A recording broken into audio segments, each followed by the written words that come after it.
You're listening to 90 Day Soulmate with the Relationship Engineers, Jim Gulnick and Lisett Guevara, only on LA Talk Radio.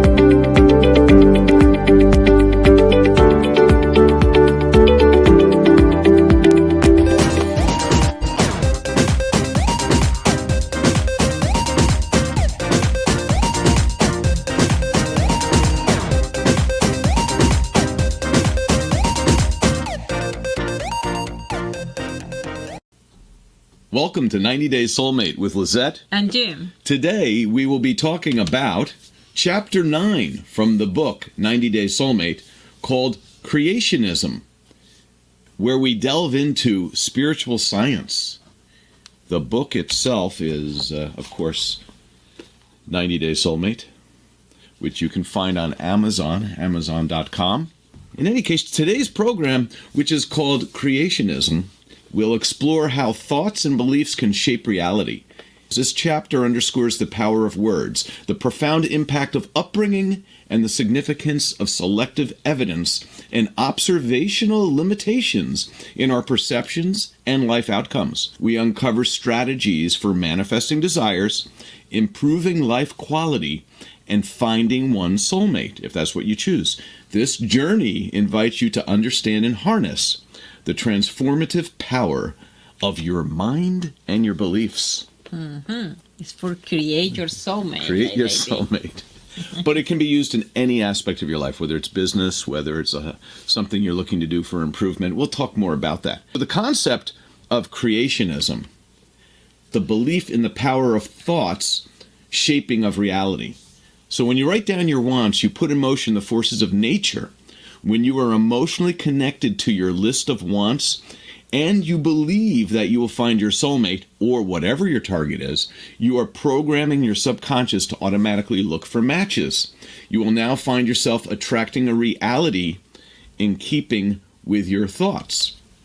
Modern psychological research supports the notion of visualization, which will enhance the goal achievement process.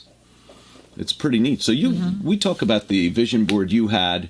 It was even prior to the process of finding a soulmate, but that was more of a life journey board, right? It had companies on it that you wanted to do business with, type of house, maybe a little bit of romantic stuff too. Yeah. How you lose light too. Oh, how I look like, even before you did the rest of the process. Yeah. Interesting. So visualization is very important, and we'll get into why. What is the manifestation process? Develop, write, focus, and act on thoughts. The law of attraction in action. It's aligning beliefs with reality. Also, psychological studies show the benefits of written goals on performance. There's a psychological aspect to that. You can create your own reality from just your thoughts. We believe that. First, you develop something in your mind. Next, you write it down on paper. Now you focus on the details every day. Soon you will find yourself automatically taking action that supports your belief. You will see things around you that you hadn't noticed before that are in line with your objective. Does that work? Yeah, and also this remind me when I finished my university, and the university has some kind of best practice that I like. So almost the last month that you become to graduate, the big director of the university have one class, and this class he requests that we have to fill up our resume with 5 years in the future. So you have to put the day is 5 years in the future, the address where you live in 5 years, how many language you speak, what kind of course you have, how many master degree you have, and what is your experience in working in different companies in these 5 years. So I was so fascinated to fill up these, and we have to send, this is part of your graduation, and they may be tracking if you go by this path. For me, that's interesting because also the area that I supposed to put my address, I moved in this area. The one beautiful mountain, you be there. The second language, the master degree. So everything is something that you write and you send. It's almost like that you feel your commitment that you need to achieve. And it's something that you must have been at least thinking of focusing on, but now that it's written down, it's we talk about that there was a lot of brainwashing going on in wars from years ago, where they would have prisoners of war write stuff down, even if they didn't believe it, in sympathy with the other side. They were to, get special food if they would write that I agree with the opposing force, if I agree with their country or their culture. Even if they didn't believe it, as long as they would write it down on paper, they would get special food. And this started making them start thinking about the concept of, well, maybe this other country that we're at war with has something good. So it's brainwashing in a negative way when you talk about war. But when you say, this is what I want, and I'm writing it down, it creates momentum towards that object, because now you're focused on it. We want to talk about the relationship between language and creation in various beliefs. Have you ever heard the expressions, word became flesh and or spoken into existence? These terms apply to religion as well as New Age philosophies. Why? Why do they do that? Because that is how the universe works. An inventor starts with an idea in their mind and then develops reality to fit the idea. The idea first existed in their mind. They defined it in detail, wrote it down, they believed it to be true, and it was just a matter of time and focus until it became reality. And if you hear these stories about Tesla, where he would have these dreams of things, he would envision things, write them down, and then try to discover them. So he discovered them, they existed in his mind, and then he had to figure out how to make them actually work. So there is that journey from an inventor's standpoint, from inventing an idea and bringing it into reality. Linguistic relativity suggests language can shape our thoughts and actions. Words have power to build or destroy. Spiritual and emotional weight of language is very important, is that when those are congruent with the words, if we spiritually and emotionally believe in what we're saying, psychological research supports the impact of language on mental well-being, and that is self-talk, positive things that we say, things that are beneficial to us, that when we have these self-talks, words are powerful, words carry equal weight with matter. Words are of the spirit. Words are of the soul. Choose your words carefully. And nowhere is this even more important than with children. So you would think that the words we use, and this is where, when I got to this part of the chapter, I'm like, this is really important. Words are important to us at our age, that we put the right words into our own mind, right? We are now choosing the words carefully that we want to use, what we want to use daily, how we want to interact with people. And I thought, well, shouldn't there be some kind of research that shows how important words are to children? What parents speak to the children, how they interact. And so that's the next thing we look at here. We look at childhood affirmations. So childhood affirmations, positive affirmations, shape children's expectations and reality. The deep impact of repeated positive statements help a child in the long term. Studies have shown that early positive reinforcement can boost self-esteem and academic performance. What I thought was very, very interesting about that. A child that grows up daily being told they are smart, strong, and kind will typically grow up with that belief and expectation in their life. They usually end up creating a reality that fits with their beliefs. We know that, if you've ever heard these things, well, how much is environment, how much is what you're born with? You can see studies that say 70% is environment. And you see other studies that say 70% is what you're born with. The DNA. Right. Well, the point is, if you don't have an environment, then it falls on the DNA. And if you have a really strong environment, then it falls on the environment more so. If they hear positive affirmations from a young age, they do not know anything other than this repeated certainty. So it's being repeated. They're developing. It's like when you teach children in school to write, when you teach them math, when you teach them these subjects from an early age, it becomes their framework, their reality, their brain structure, and how they go about their life. These truths are burned deeply into the programming, right, of the children, and will stay with them for some extent for their life. You know, some a little bit more, some a little bit less, but they will. You could conclude that kids from good homes have higher starting points in life and do better. Is it because they were given positive programming? Of course, we have all heard of a child that has been told negative things, been in a bad environment, but still goes on to be successful. And they say, oh, you see, you have individual choice.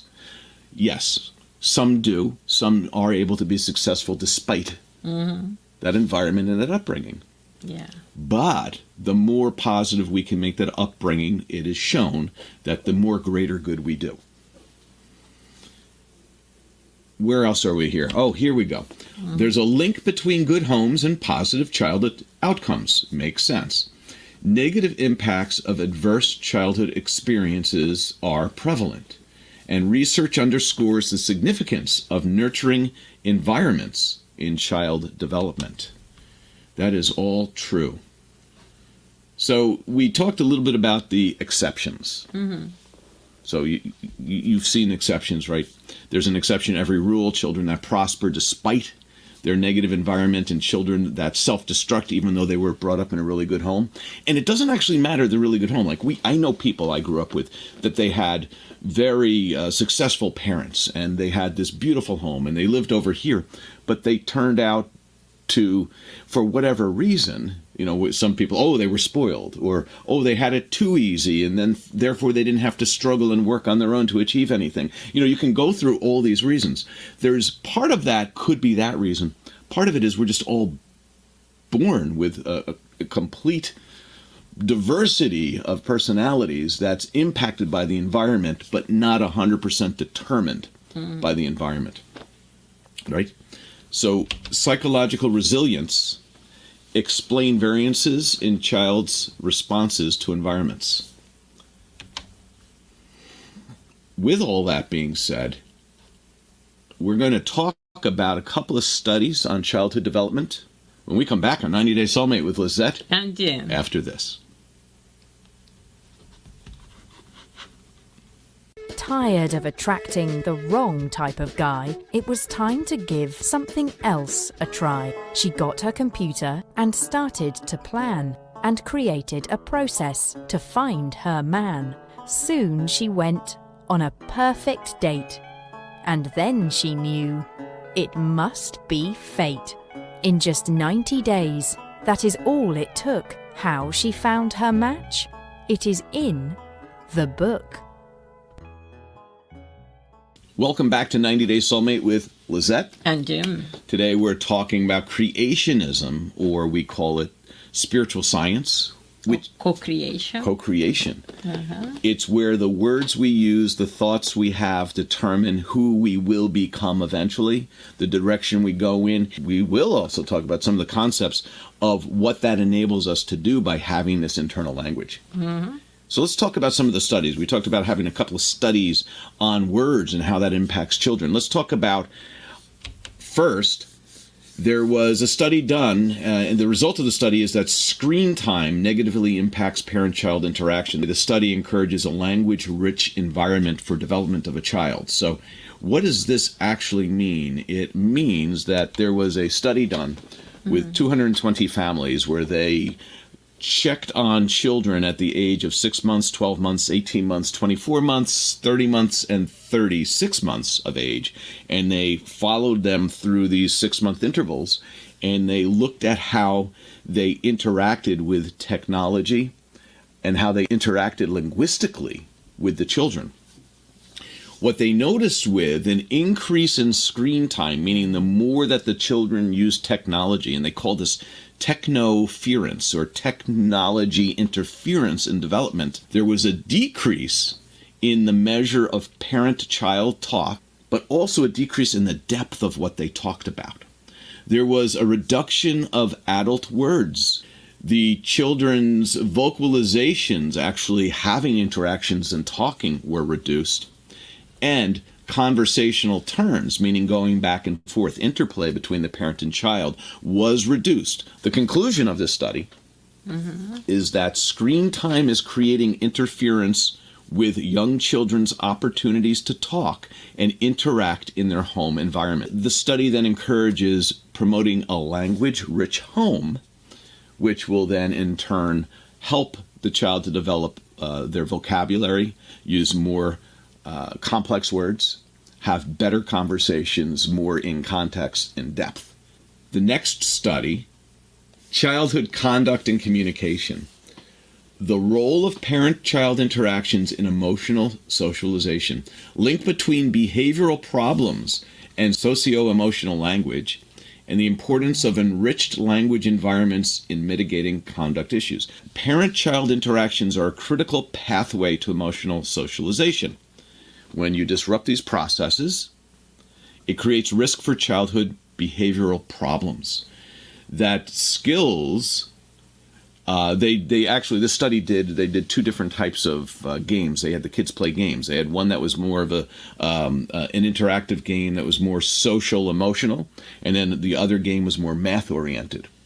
And the result of that, they found that the context did not moderate the degree of correlation in cognitive or mathematical word use between parents and children, meaning that if one was more in a verbal type of game versus a math-oriented game, it didn't moderate how much the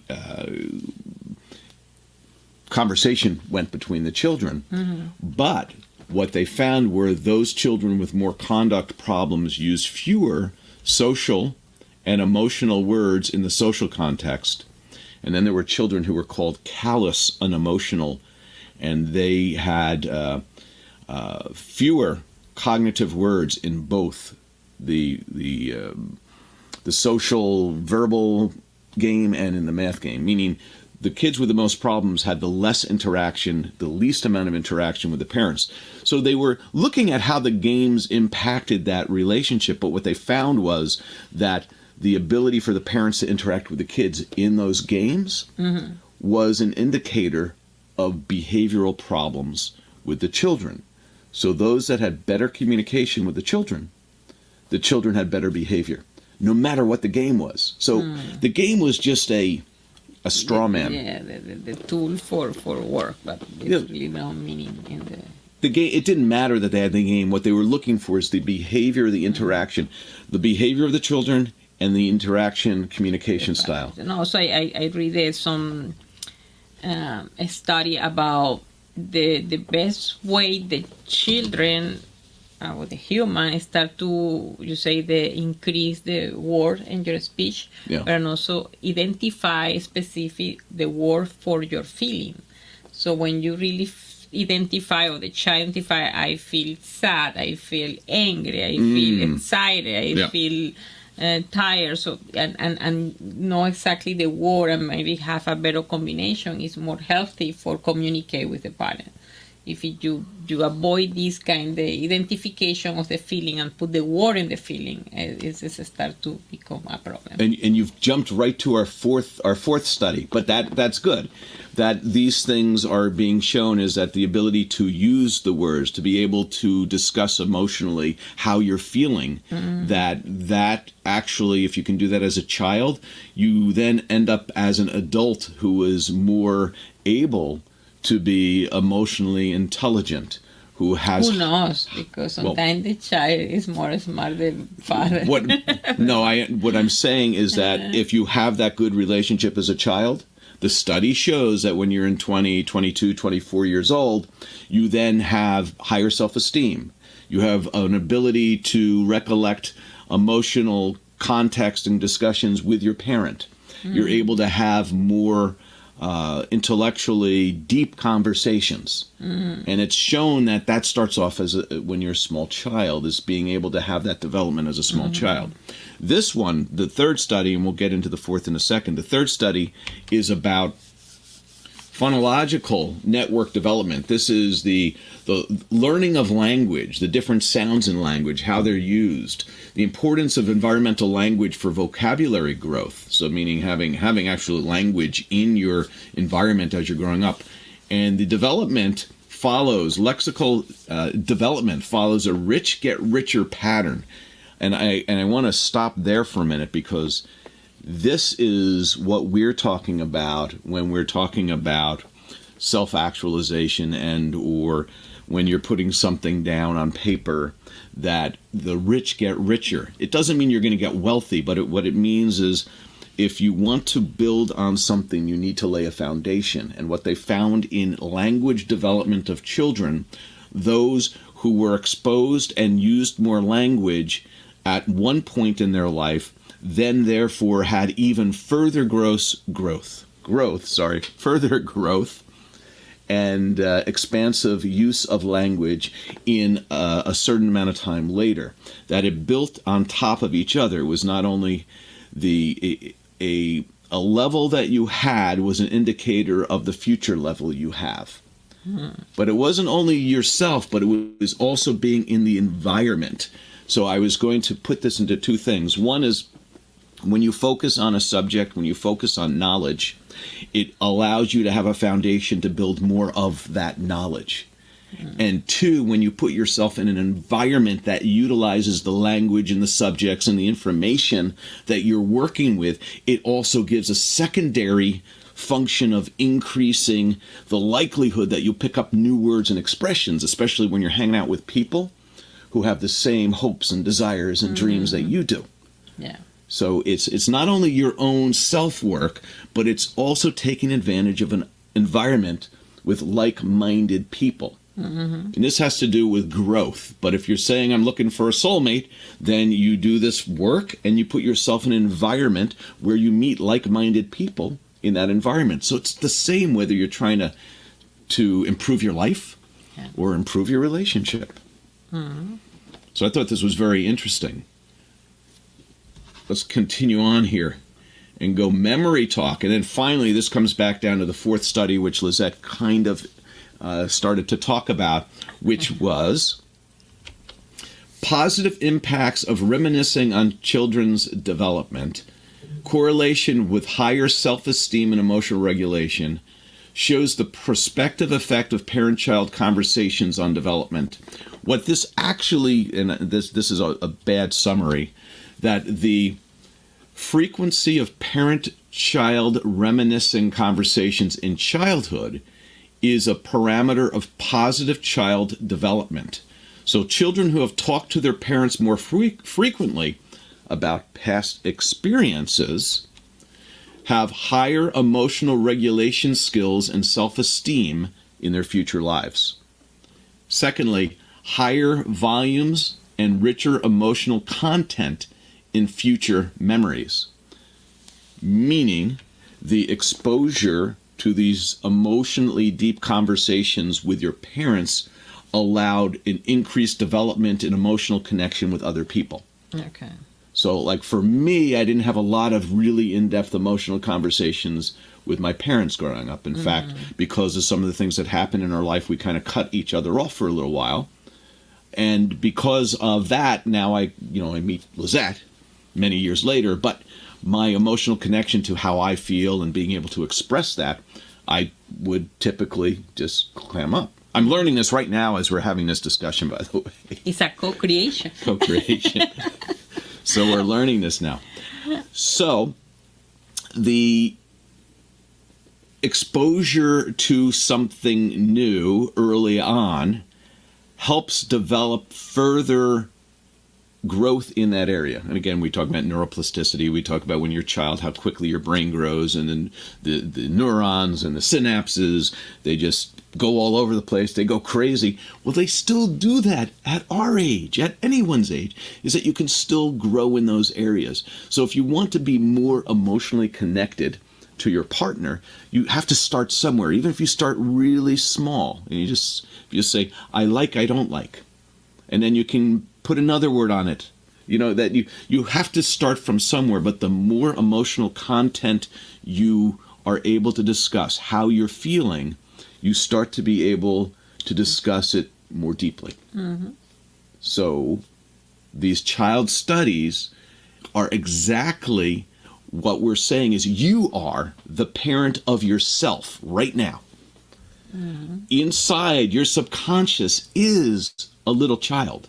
It wants to grow in the direction that you do self-talk. So the whole thing about this self-talk is you are now your own parent. You don't have to listen to your parent to tell you how great you are, or how good you are, or these are the areas that you're strong in, or these are the areas that you want to focus on. That you tell yourself that now. You're responsible for your own positive self-talk, your own direction. I like that. So the whole point of having these child studies is to show how applicable they are to us as adults now that we're in charge of our own futures. Yeah. Is that interesting? I like it. You do.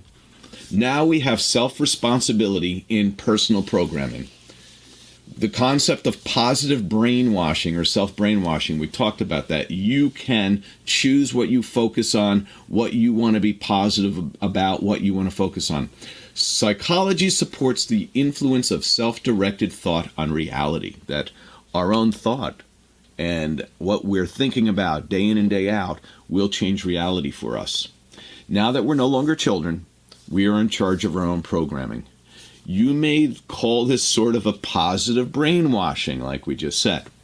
One where you, or we, each of us, are in control. We can choose our new direction, focus on achieving our new reality, and we will find that things will start happening in line with our vision as if by magic. And this is where that spiritual concept comes in, is that we're creating something that through just our connection with the physical realm, which may be on some spiritual level as well, is that things start happening that we can't explain. We start recognizing things we didn't recognize before because we've laid a foundation of what we are to focus on. It's as if these things are happening by magic. But it isn't magic, it's science. Psychology and life show us that this happens and works, and we could even call it a spiritual science. And so we've coined that phrase in our book, 90 Day Soulmate, Spiritual Science, as this, if you want to call it self-actualization, if you want to call it manifestation, if you want to call it brainwashing, whatever you want to call it. It's you could be just saying, I am my own adult. Mm-hmm. I am in charge of my growth, my future. We had this conversation, which was kind of interesting. Our kids, today's society the society is so in tune with so much information. In fact, they have so much information at their fingertips. They can tell us what's good and what's bad, right? They have this social understanding that maybe we didn't grow up with. They have the greatest opportunity to change their own lives from a perspective of, this is where I am, this is where I want to go. And a lot of times, and I know this to be true of many people tend to be more critical of others than let me do something, let me change my life, let me put myself on a path of doing a greater good. Many people want to stop you from doing something rather than start themselves to do something positive for everyone. And this information age is so powerful, where people who are good with computers and phones and talking to all their friends, because a lot of today's, did we talk about this at one point, that we grew up really as individuals, like we lived in a house, and if we wanted to connect with somebody, we'd have to get on a phone or get together. Mm-hmm. Whereas there's more of this social consciousness now, where everything is being broadcast out to 200 friends. And it's almost like this collective mind. So there's much more interconnection today, where that's great for being able to understand things. It actually sometimes seems to stop people from taking control of their own life and making a difference, making a change, and moving forward. In a society that has the most opportunity for the most benefit, for the greater good, for the most people, we sometimes are stopped by having too much connection. Yeah. Going back to technoference, we are having technical interference in our lives. Oh, when we come back, we'll talk more about everything on 90 Day Soulmate with Lisett And Jim. Tired of attracting the wrong type of guy, it was time to give something else a try. She got her computer and started to plan and created a process to find her man. Soon she went on a perfect date. And then she knew it must be fate. In just 90 days, that is all it took. How she found her match? It is in the book. Welcome back to 90 Day Soulmate with Lisett. And Jim. Today we're talking about creationism or spiritual science. We were talking about how we are now the adults in our own lives. We can talk to our subconscious like it's our child, and we can do positive brain talk, positive brainwashing. We can do visualization, and we can manifest what we want in our lives. It takes some work and it takes some effort, but we have the ability to lay the foundation for our future growth. We want to talk about two things. Well, we want to talk about lots of stuff. We want to talk about an infinite amount of things. But two things I want to bring up is selective evidence and observational limits. There are two things called the selective evidence is a phenomena where we tend to confirm our beliefs. And the second, observational limitations are based upon our understanding.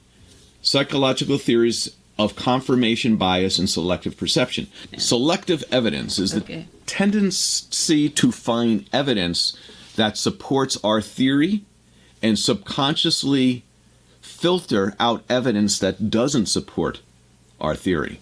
So if we only know, if we have a thought about something, we're only going to find evidence that supports that. Stuff that doesn't, we're going to either disregard or devalue. Mm-hmm. And if we actually recognize that, we may see more information that we can use, learn from.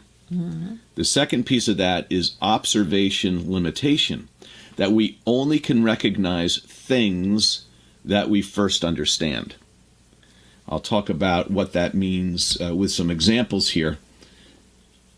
So let's talk about a good example of selective evidence. When people having physical symptoms originating from mental or emotional causes, like psychosomatic illnesses, result from the influence of the mind over the body, especially with respect to disease. You know people who think that, oh, I have this pain, they look it up on the internet, they find on the internet it's this, and now they think it's that, yes, and now all their symptoms get even worse that match up with everything they just read about on the internet. Yeah. And also this is something that these people don't believe is true. But I say of other evidence is when some pharmacy testing some product, what do?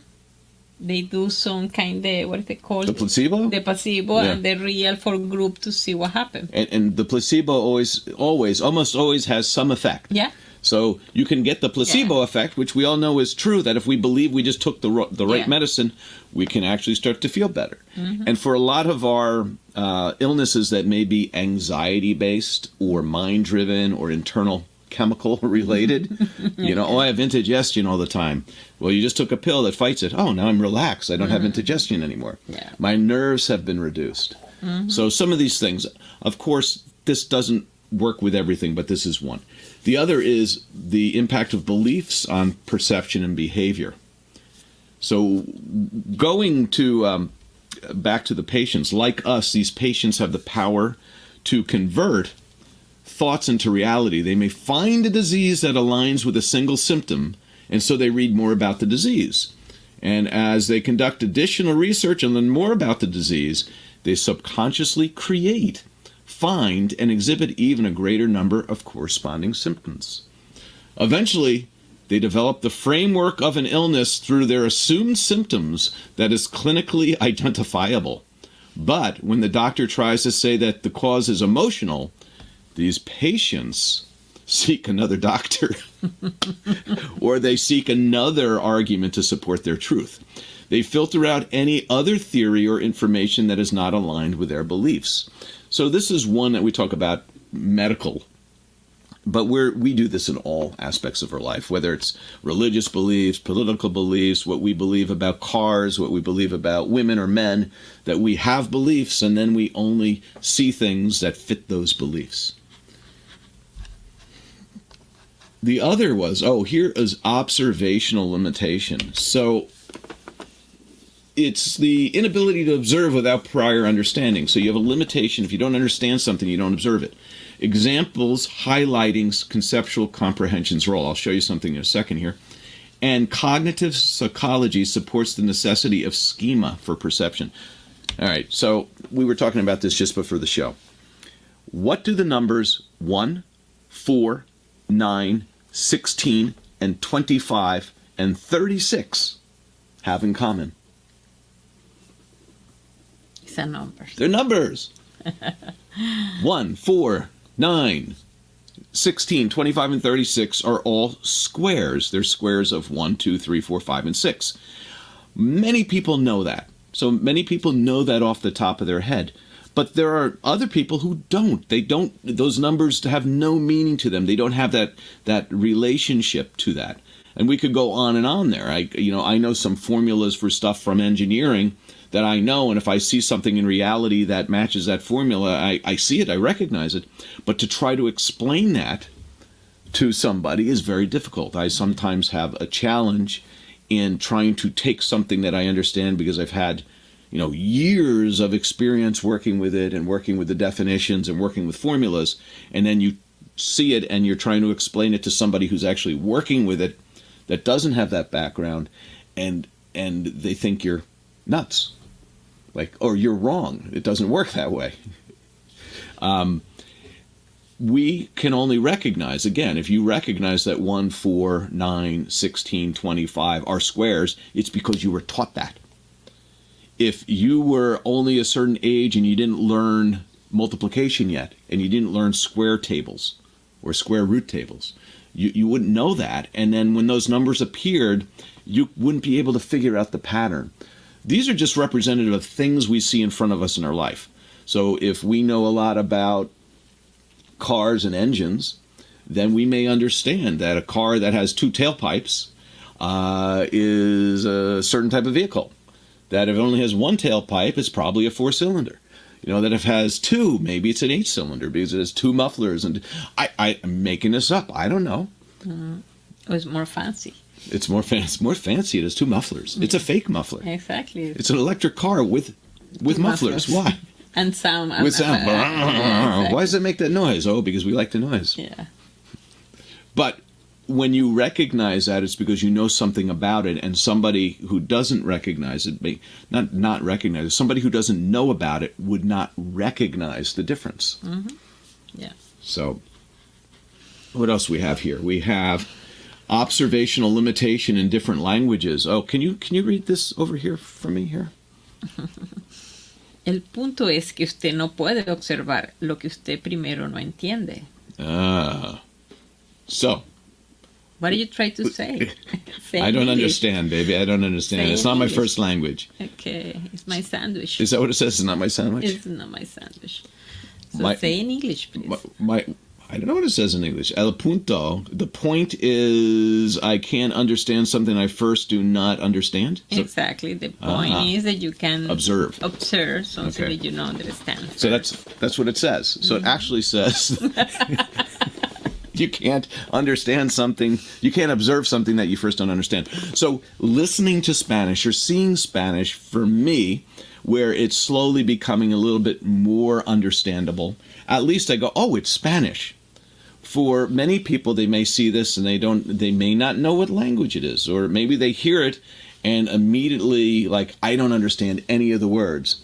Or the other one, I love this one, and Lisett doesn't so much, but she'll be talking with a client and someone will say, I don't understand because of your accent, and then 20 other people in the room will tell that person exactly what she said.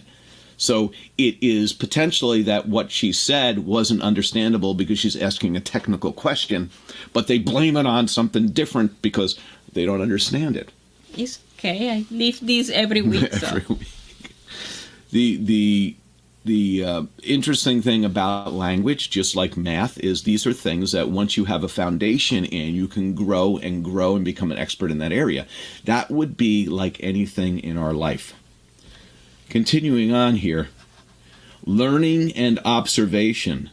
So to some people, math, patterns, languages, certain subjects are not understood, and so, as they appear before us, we cannot observe what they mean. Our minds automatically reject or may not even see information based upon our ability to comprehend it. Like somebody who goes to a foreign country and starts driving in a car, and they come across a street sign they've never seen before, a blue sign with a single line through it. And is that no parking? Is it don't enter? What is it? No use blue. Don't use blue balls. I don't know. What does it mean? We talk about soccer is one of the things I talk about sometimes. Is that when I used to coach soccer and had 10-year-old soccer players, when this was like typically their first year playing soccer, and so you'd go, okay, we're going to play soccer, and you'd put everyone in position, like, okay, your forwards, your midfielders, your fullbacks, you're the goalie, okay, and then you put the ball on the field, and they'd all run to the ball because they don't know the game, they don't know how it's played. Then you have to explain the positions, and then they start going, okay, I understand the position, I stay here, I should do this, I can pass to somebody. Mm-hmm. You have to understand where the ball might go. And so as a soccer player myself, I learned to not only understand where the ball might go next based upon where people were on the field and who had the ball, but I used to also be able to make the ball go where I wanted it to go by giving a little bit more room to allow them to make the pass. But knowing I was doing that on purpose to get them to make that pass so I could suddenly move in that direction. But if somebody is new at soccer, they're not even close to doing that yet. And so here you are trying to explain, here I am as a 40-year-old person back then, explaining to a 10-year-old how you can make the ball go where you want it to go so you can intercept it. And they're like, I have no idea what you're talking about. Yeah. Right? So that is where we are like in some of the subjects that we are involved in. We are like that new soccer player, that we know this much. And in relationships, that could be where we are a lot of times. Like you always say, we don't have any school training course about relationships. We know math, language, geography. Yeah. But we don't have relationships. Well, geography so much, but math and English, sure. So we go to school for math and English, but then we try to have a relationship for our whole life, and we may never have a job that uses that much math. Or read a book or something about that. Yeah. Or we never read a book about relationships. So here we are to try to suggest that doing what we've done and, quote, wrote a book on relationships, it's helped us develop our relationship. Everyone out there should write a book on relationships. Yeah. So we're saying.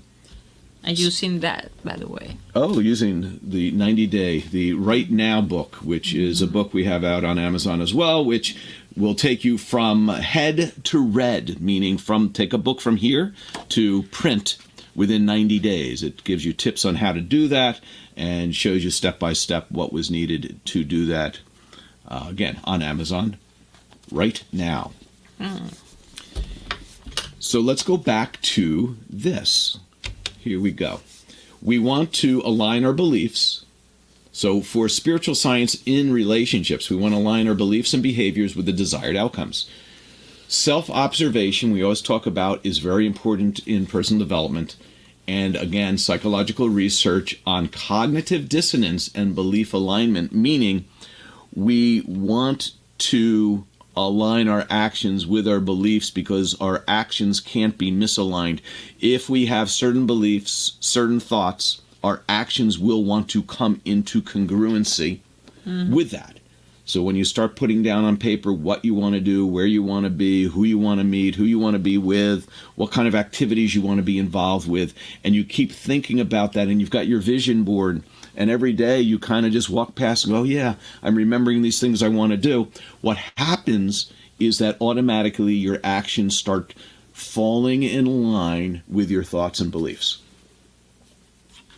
The importance of belief in achieving desired relationship outcomes. That we also have to watch out for self-sabotaging phrases as barriers to fulfillment. Research on the effects of self-talk on relationship satisfaction and self-concept all match up and parallel what we had before with the child studies. That positive self-talk on relationship satisfaction, on talking about how good our relationship is, how I want to have a good relationship, how I'll do things that will move us towards a good relationship. All that self-concept and self-talk will result in a better relationship. Some people say there are not enough men or women for me to find someone, or all men or all women are the same. Why bother? Well, or the other one, it's better to be single anyway. A lot of times, because people don't put the upfront work into who they want to be with and put themselves in the environment to be with those people, they end up just getting involved with the wrong people again and again. And therefore, since they're getting involved with the same wrong type of person, they go, all people are the same. No, all the people you are meeting, all the people you are putting yourself in front of, all the people that you are showing interest in are the same. But there's, 3.5 billion people out there. I'm sure one of them has to be different. Yeah, or more than one. More than one. Maybe two. Two could be different. Let's continue on. And since we're almost at the end of the show here, I think we're going to go right to our fun. Here it is. Our fun slide. Our fun slide is our final slide. And it is the 4-step plan to build your future, whether it's with a relationship or whether it's just building your own goals, meeting your own objectives. 1, acknowledge and overcome selective evidence. Understand that there are biases and there's a potential for selective evidence in your life. You have the power to create a new foundation of understanding and recognition. 2, you need to address observational limitations. By expanding your knowledge base, you can recognize patterns and opportunities that were previously invisible to you. This can apply to all areas of your life, including relationships, work, and personal growth. 3, implement principles of spiritual science and creationism. Reflect on the principles discussed today of spiritual science and creationism. Use these as tools for manifesting your desires into reality. Start by clearly defining what you want in various aspects of your life, including your relationships. Use visualization techniques and positive affirmations to reinforce your goals and align your subconscious with your conscious desires.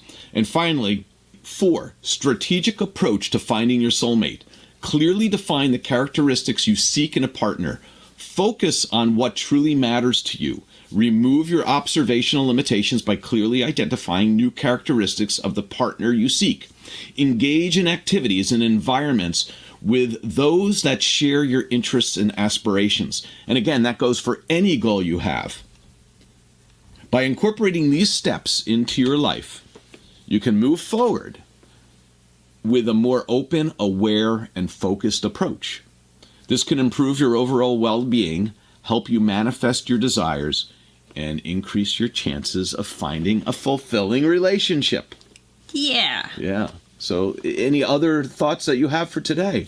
No, I just say that everybody, if you have a discipline and a step, can achieve what it... Discipline, Yeah. steps, interest. Have fun while you do all this. Yeah, that is important too. And you will, whether it's by yourself or with another or with friends, walk to a brighter future together as you are following your goals. Again, you are treating your subconscious as the child. Your conscious is the adult telling your subconscious what you want to focus on, what you want to get, what you want to achieve, who you want to be with, and what you want to be doing as you move forward in your life. Thank you for listening to 90 Day Soulmate with Lisett and Jim. See you next week. You're listening to 90 Day Soulmate with the Relationship Engineers, Jim Gulnick and Lisett Guevara, only on LA Talk Radio.